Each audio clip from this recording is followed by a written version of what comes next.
Good evening, and welcome back, poetry lovers. This is ZM Wise, and here I am with another home recording just for you. This book review is going to be of the June 1986 issue of Poetry Magazine. And in case you don't know about Poetry Magazine, I will give you a quick rundown. It was started in 1912 by the brilliant Harriet Monroe. She wanted a certain, not only institution, but a sort of place that would be a home for poetry in America. And it's in my fair city of Chicago, and proud to say that. And you can also do what I did, buy back issues, and as well as subscribe to the magazine.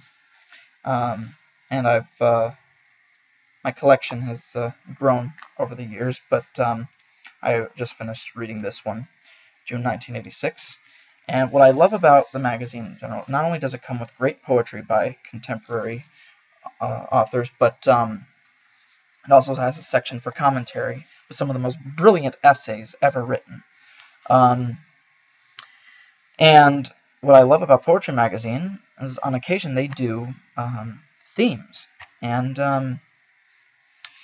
one month they might come out with the translation issue, which is bliss for me because I'm a huge fan of international poetry.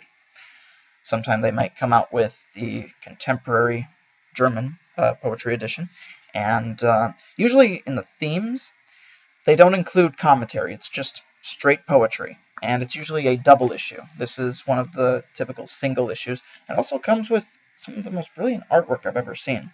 I really like this cover. Now, in this edition, I was very honored to read a poem by none other than well, two of his pieces are in here. Raymond Carver. For those of you who did not know that he wrote poetry, yes, he is. He's wonderful at it. Let me see here, and I'll just read you one of his pieces. It's wonderful. The River.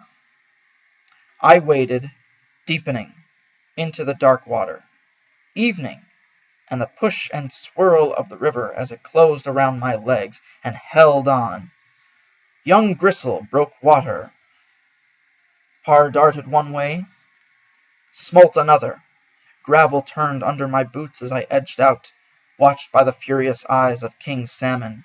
Their immense heads turned slowly, eyes burning with fury as they hung in the deep current. They were there, I felt them there, and my skin prickled, but there was something else. I braced with the wind on my neck, felt the hair rise of something, touched my boot, grew afraid at what I couldn't see, then of everything that filled my eyes. That other shore hung with heavy branches, the dark mountain range behind, and this river that had suddenly grown black and swift. I drew breath and cast anyway, prayed nothing would strike. Goodness gracious, great balls of fire. Let me see if I could find the other author. I was really interested. Let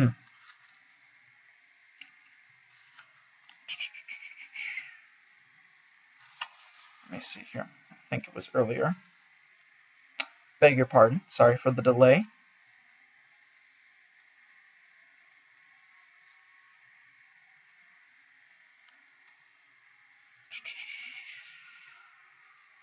Let me see here. Yes. Christopher Buckley. Walking out the Appian Way past the circus of Maxentius. If remembering another life you find yourself familiar with the trees, and the old road opens with shadows lifting into the azure haze and heat outdistancing the traffic's charivari, then these arches will break off mid-sky like letters in a fragment, wholly untranslated by the blue. And then the very cloud-shaped pine, your Latin text opened to over half a life ago, and flame-tipped cypresses, green beyond the eternal dismay and undoing of the air, hold themselves along the way, almost in conjugation, as if someone had just stood up to say, Amo, amas, amat. And you continue on for hours, for that old love and its ruin, in statues and the roadside tombs, the missing hand held out in invitation or salute, the elegance of an arm raised towards an auspicious bird, and one young man whose features are fair despite the detractions of the wind and days greets you, as if from a patrician box, overlooking the games, and, with good will, another points the way into the world's best bad heart, unaware of the hour's decline, the falling of an empire, and the blood, and their eyes, oblique as evening clouds, stare down the road where dust softens the vacant hum of light, and so could as easily gaze upon the trees of paradise, as on these burnished pines, yet look for all the world as if there is still a little something to be desired.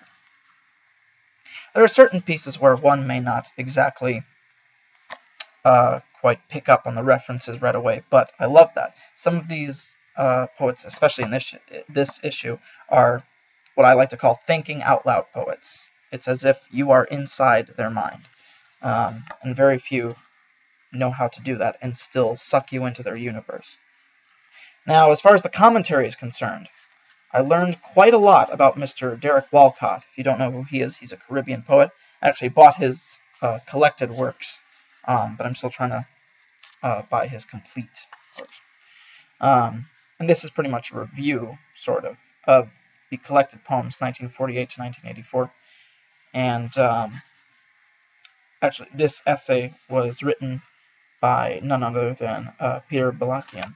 If you don't know who he is, look him up for goodness sakes.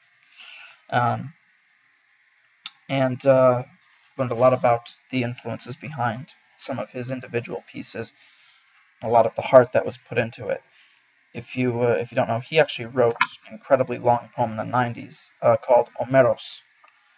And please look that up when possible. It's actually a modern epic poem.